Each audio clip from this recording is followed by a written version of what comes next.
తెలంగాణలో కాంగ్రెస్ పార్టీ కొలువు తీరగానే హామీలు నెరవేర్చాలన్న డిమాండ్లు పెరుగుతున్నాయి. కొత్త జిల్లాలను ఏర్పాటు చేయాలన్న డిమాండ్ వాటిల్లో ప్రధానమైంది. కాంగ్రెస్ ప్రభుత్వం కొత్త జిల్లాలు ఇస్తుందా? తేనెతుట్టను కదపటం దేనికిలే అనుకుంటుందా?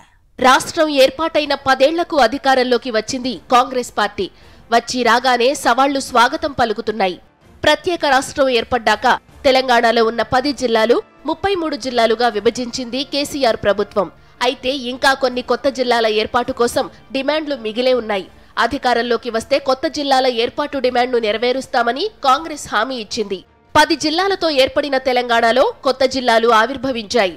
ప్రత్యేక రాష్ట్రంగా తెలంగాణ అవతరించిన 2 ఏళ్లకు 2016 అక్టోబర్ 11న ముందుగా 21 కొత్త జిల్లాలకు రూపకల్పన చేసి చివరకు 31 జిల్లాలను ఏర్పాటు చేసింది కేసీఆర్ ప్రభుత్వం. అయితే ప్రజల నుంచి వచ్చిన బలమైన డిమాండ్ల కారణంగా ములుగు, నారాయణపేట జిల్లాల ఏర్పాటుతో మొత్తం జిల్లాల సంఖ్య 33కు చేరింది. అంతవరకు మంచిగానే ఉన్నా జిల్లాల ఏర్పాటు తీరుపై అసంతృప్తి, కొత్త జిల్లాల ఏర్పాటు కోసం డిమాండ్లు అలానే ఉండిపోయాయి. ఒక నియోజకవర్గం ఒక జిల్లా పరిధిలోనే ఉండాలన్న డిమాండ్ బలంగా ఉంది. అసెంబ్లీ ఎన్నికల సందర్భంగా కొత్త జిల్లాల డిమాండ్ తెరపైకి వచ్చింది. కొత్త జిల్లాల కోసం ఉద్యమాలు జరుగుతున్న ప్రాంతాల్లో ఎన్నికలు ముగిసి కొత్త ప్రభుత్వం ఏర్పాటైన నేపథ్యంలో ఉద్యమ స్వరాలు మళ్లీ ఊపందుకుంటున్నాయి. లోక్సభ ఎన్నికలకు ముందే డిమాండ్లను సాధించుకోవాలన్న పట్టుదల కనబడుతోంది. ఉమ్మడి నల్గొండ జిల్లాలో మిర్యాలగూడను ఎట్టి పరిస్థితుల్లో జిల్లాగా చేసి తీరాల్సిందేనన్న డిమాండ్ మళ్లీ వేడెక్కింది. మా నల్గొండ కరెస్పాండెంట్ అందిస్తున్న వివరాలు ఇప్పుడు చూద్దాం. మేము నిరసిస్తూ అఖిలపక్షము తర్వాత విద్యా ఉద్యోగ రాజకీయ రంగాలతోటి ఒక కమిటీ ఏర్పాటు చేసుకుని దాంతో తప్పని పరిస్థితుల్లో మేము ధర్నాలు, రాస్తారోకో, ఆందోళనలు కూడా చేశాం. బంధుకు పిలుపునిచ్చాం. మిర్యాలలో సక్సెస్ఫుల్ అయింది. ప్రజల నుంచి సంపూర్ణ మద్దతు ఉంది. మిర్యాలు కూడా కావాల్సిన అనేకతలు ఉన్న మిర్యాలు ఎందుకు జిల్లా చేయట్లేదు అనేది మేము డిమాండ్ చేస్తూ ఉన్నాము. అదేవిధంగా గత ఎన్నికల్లో ఇటీవల జరిగిన శాసనసభ ఎన్నికల్లో కూడా మన మాజీ శాసనసభ్యులు మన భాస్కర్ రావు గారు కూడా హామీ ఇచ్చారు. మేము మళ్ళీ అధికారంలో వస్తే తప్పనిసరిగా మిర్యాడ జిల్లా చేస్తామని హామీ ఇచ్చారు. అదేవిధంగా ఇప్పుడు గెలిచిన కాంగ్రెస్ పార్టీ నుంచి గెలిచిన బత్తుల లక్ష్మారెడ్డి బిఎల్ఆర్ గారు కూడా నేను ఇస్తున్న మిర్యాడ నియోజకవర్గ ప్రజలకు ఇచ్చే హామీలలో మొట్టమొదటి మిర్యాడ జిల్లా అని చెప్పడం జరిగింది. కాబట్టి గెలిచిన తర్వాత మా జిల్లా సాధన సమితిగా ఏర్పడిన కమిటీ కూడా మేము ఎమ్మెల్యే గారిని కలిసి విన్నవించడం జరిగింది. మీ మొట్టమొదటి హామీని నెరవేర్చాలని చెప్పేసి మేము కోరుతా ఉన్నాం. చెప్పండి, కొత్తగా నూతనంగా ప్రభుత్వం ఏర్పాటైంది. ఇక్కడ గెలిచినటువంటి ఎమ్మెల్యే కూడా గతంలో అంటే ఇచ్చిన ఎన్నికల హామీలో భాగంగా మిర్యాలగూడ జిల్లా సాధన కోసం కృషి చేస్తానన్నారు. ముందు ఎట్లాంటి ఉద్యమాలు చేయబోతున్నారు? ఒకవేళ మిర్యాల జిల్లా సాధనలో భాగంగా వారు ఇచ్చిన మాట నెరవేర్చుకుంటే మాత్రం మళ్ళీ మేము గతంలో చేసినట్టు 2 సంవత్సరాలు ఉద్యమాలు చేస్తున్నాం. పార్టీలకు అతీతంగా అన్ని గతంలో కూడా మేము శాసనసభ్యుల గారికి మేము మెమోరాండం అందించాం. వారు కూడా ఖచ్చితంగా ఈసారి మేము మా ప్రభుత్వం వచ్చేదే ఖచ్చితంగా మేము మిర్యాల సాధన ఇచ్చి తీరుదని చెప్పి మాట జరిగింది. అందులో భాగంగా వారి ప్రభుత్వం అన్న అనివార్య కారణాల వల్ల కొన్ని సమస్యల వల్ల పోవడం జరిగింది. బిఎల్ఆర్ గారు మాకు మాట జరిగింది. ఖచ్చితంగా మేము కాక మిర్యాల నుంచి గెలుస్తూ మాత్రం ఖచ్చితంగా అసెంబ్లీలో ఈ తీర్మానం నేను మీకు తెలియజేస్తాను. ఖచ్చితంగా మిర్యాల జిల్లా సాధించే వరకు నా పోరాటం కొనసాగించడం చెప్పడం జరిగింది. వారు ఒకవేళ కొనసాగించకపోతే మాత్రం మాకు మాట ఒకటి అవుతాం. మళ్ళీ కూడా ఉద్యమాలు చేయించి ఖచ్చితంగా మిర్యాల జిల్లా సాధించేవారు మేము అందరం కూడా ముక్త ఖండంతో పోరాడదామని చెప్పి తెలియజేస్తాం. చెప్పండి, అంటే మీరు ప్రధానంగా జిల్లా సాధన కోసం ఒక జేఏసీ ఏర్పడమని చెప్పేసి అంటున్నారు. అన్ని వర్గాల నుంచి మద్దతు ఉన్నదా? అన్ని వర్గాల నుంచి, రాజకీయము, వ్యాపారము, తర్వాత ఉద్యోగస్తులు, అన్ని జేఏసీల నుంచి ఖచ్చితంగా 100% అందరూ సంఘీభావం వ్యక్తం చేసిండ్రు. మేము రిలే నిరాదీక్ష చాలా ఒక 15 నెలలు చేసినాము. ఒకటే అన్ని రాజకీయ పక్షాలకి మా జేఏసీ నుంచి చేసే విజ్ఞప్తి ఏమిటంటే అందరూ వాగ్దానాలు చేసిండ్రు. దయచేసి మీరు ఇచ్చిన వాగ్దానాలన్నీ మీరు నిలబెట్టుకోండి. ఎందుకంటే మొత్తం తెలంగాణలో మిర్యాలగూడ అనుకున్న అర్హత ఏ జిల్లాకి లేదు.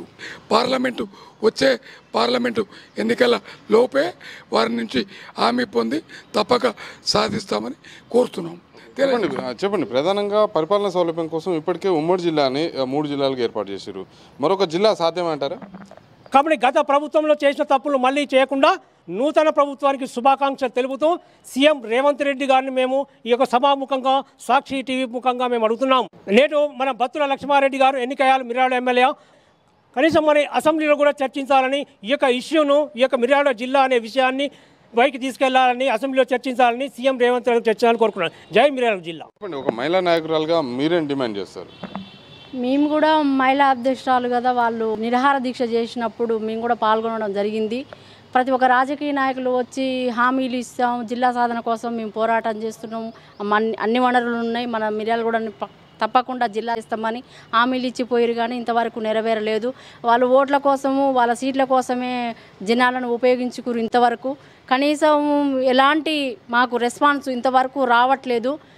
గతంలో ప్రభుత్వం మోసం చేసినట్టు ఈ ప్రభుత్వం కూడా మోసం చేయకుండా ఉండాలి, మాకు జిల్లా తక్షణమే ప్రకటించాలని చెప్పేసి మేము హైదరాబాదు రేవంత్ రెడ్డి గారిని కూడా కలిసి వినతిపత్రం ఇవ్వదలుచుకున్నాము. అదే హామీ ప్రకారం మేము కార్యాచరణ చేసుకొని వెళ్ళాలని అనుకుంటున్నాము. ఈ నిర్ణయం ప్రకారం ఇప్పటికైనా కాంగ్రెస్ ప్రభుత్వం మాకు జిల్లా ఇస్తే నెక్స్ట్ ఎంపీ ఓట్లకు కూడా మేము సపోర్ట్ చేయాలని మేము భరోసా ఇస్తున్నాము కాంగ్రెస్ ప్రభుత్వానికి. మొత్తంగా చూస్తే ఇటు మిర్యాలగూడతో పాటు హుజూర్ నగర్, నాగర్ సాగర్ కాన్స్టిట్యున్సీలు ఏవైతే నియోజకవర్గాలని ఆ నియోజకవర్గాలు మూడింటిని కలిపి మిర్యాలగూడ నూతన జిల్లా కూడా ఏర్పాటు చేయాలని చెప్పేసి జిల్లా సాధన సమితి నేతలు అయితే డిమాండ్ చేస్తున్నటువంటి పరిస్థితి కనిపిస్తుంది. మిర్యాలగూడ ఇటు పారిశ్రామిక రంగంగా అటు వాణిజ్య పరంగా చూస్తే ఎంతో అభివృద్ధి చెందింది. కాబట్టి ఇక్కడ అన్ని వనరులు ఉన్నటువంటి మిర్యాలగూడని జిల్లాగా చేసే ఖచ్చితంగా తమకు కళ ఏదైతే 2-3 సంవత్సరాల నుంచి తాము డిమాండ్ చేస్తున్నటువంటి డిమాండ్తో పాటు ఇక్కడ ఉన్నటువంటి ప్రజల యొక్క కళ కూడా నెరవేరుతుందని చెప్పేసి కూడా వాళ్ళైతే చెప్తున్నటువంటి పరిస్థితి కనిపిస్తుంది. శ్రీనివాస పాషం అశోక్ రెడ్డి, సాక్షి టీవీ, మిర్యాలగూడ. ఉమ్మడి కరీంనగర్ జిల్లాలో పివి నరసింహారావు జిల్లా ఏర్పాటు డిమాండ్తో పాటు సిద్దిపేట జిల్లాలో ఉన్న హుస్నాబాద్ను మళ్లీ కరీంనగర్లో కలిపేయాలన్న డిమాండ్ ఉంది. అలాగే ఉమ్మడి ఖమ్మం జిల్లాలో సత్తుపల్లి కేంద్రంగా జిల్లాను ఏర్పాటు చేయాలన్న డిమాండ్ కూడా మళ్లీ ఊపందుకుంది. అంతేకాదు ఒక నియోజకవర్గం ఒక జిల్లాలోనే ఉండేలా పునర్వ్యవస్థీకరించాలన్న బలమైన వాదన కూడా ఉంది. ఉమ్మడి కరీంనగర్ జిల్లాను కరీంనగర్, జగిత్యాల, రాజన్న సిరిసిల్ల, పెద్దపల్లి 4 జిల్లాలుగా విభజించారు.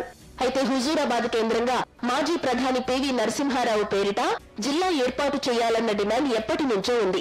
2016 నుంచి 2020 వరకు జిల్లా సాధన కోసం జేఏసీని ఏర్పాటు చేసి ఆందోళనలు కొనసాగించారు. పివి గారు హుజూరాబాద్లో చదువుకోవడం, హుజూరాబాద్ ప్రాంత వాస్తవులు కావడం మూలాన పివి జిల్లాగా చేయటం, హుజూరాబాద్ జిల్లా కేంద్రంగా చేయాలనేది ప్రజల డిమాండ్గా ఉన్నది. ఇది పివి జిల్లా హుజూరాబాద్ జిల్లా కేంద్రంగా మేము మేనిఫెస్టోలో పెట్టడం జరిగింది. ఈ పివి జిల్లాను మేము చేస్తామని ప్రకటించడం కూడా జరిగింది. మరి గౌరవనీయులు ముఖ్యమంత్రి గారు, నూతన ముఖ్యమంత్రి రేవంత్ రెడ్డి గారు వెంటనే మరి 33 జిల్లాలతో పాటు హుజూరాబాద్ జిల్లా కేంద్రంగా హుజూరాబాద్ జిల్లాను 34 జిల్లాగా వెంటనే ప్రకటించాలని ఇది ప్రజల డిమాండ్గా మేము మీకు విన్నవిస్తూ, ఇది వెంటనే మరి మీరు 6 గ్యారంటీలతో పాటు ఇది కూడా గ్యారంటీ ఇచ్చారు కాబట్టి వెంటనే జిల్లా చేయాల్సిందిగా మేము డిమాండ్ చేస్తూ ఉన్నాము. ఇది 1952కు ముందే ఇది ఒక రెవెన్యూ డివిజన్గా ఉంది. ఈ రెవెన్యూ డివిజన్ లోపల పెద్దపల్లి తాలూకా ఉంది, తర్వాత పరకాల తాలూకా ఉంది, సుల్తానాబాద్ తాలూకా ఉంది. అయితే ఇవన్నీ ఉండగా కూడా ఇప్పుడు తర్వాత క్రమం లోపల ఏంటంటే ఇవన్నీ తాలూకాలుగా విడిపోయినాయి. అంటే ఇంత పెద్ద విస్తీర్ణం కలిగి ఉండి ఇంత పెద్ద ప్రాచుర్యం కలిగినటువంటిది, అట్లనే జమ్మికుంట లోపల పెద్ద మార్కెట్ కలిగి ఉన్నటువంటిది. రేవంత్ రెడ్డి గారు జమ్మికుంట మీటింగ్ లోపల దీని మీద హామీ ఇవ్వడం జరిగింది.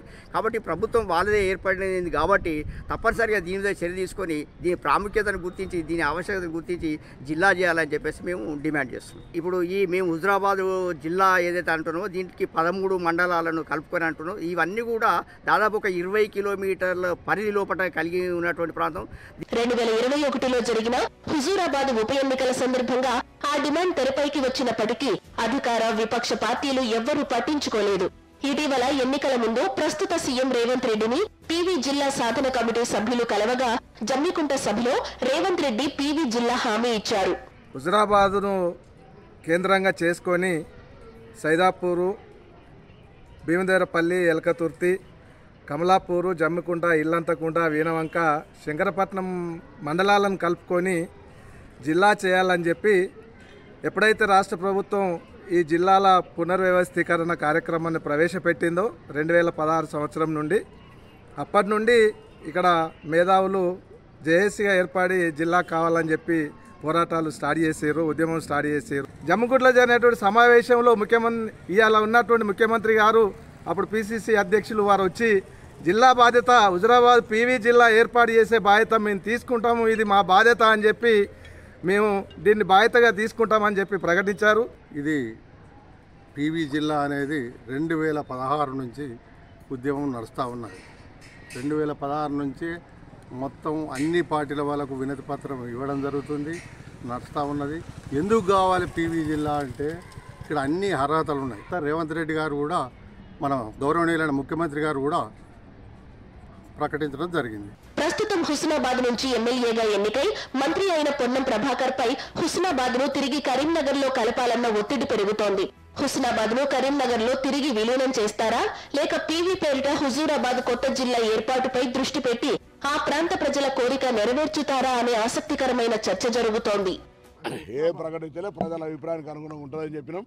ఆనాడు కూడా మేము ఒకటే మేనిఫెస్టోలో కూడా చెప్పినాం, ప్రజలు కోరుకుంటున్నటువంటి విధంగా మా పరిపాలన కొనసాగుతుంది. మేము ప్రజలకు దర్వాజా ఖులా చేసినాం. సీఎం రేవంత్ రెడ్డి ప్రాతినిధ్యం వహించే ఉమ్మడి పాలమూరు జిల్లాల పునర్విభజనతో 5 జిల్లాలుగా విడిపోయింది. రేవంత్ రెడ్డి ఎమ్మెల్యేగా ఎన్నికైన కొడంగల్ నియోజకవర్గం, నారాయణపేట, వికారాబాద్ జిల్లాల పరిధిలో ఉంది. ఇలా చాలా నియోజకవర్గాలు 2-3 జిల్లాల్లో ఉండడంతో ఒక నియోజకవర్గం ఒకే జిల్లాలో ఉండేలా చూడాలని జనం కోరుతున్నారు.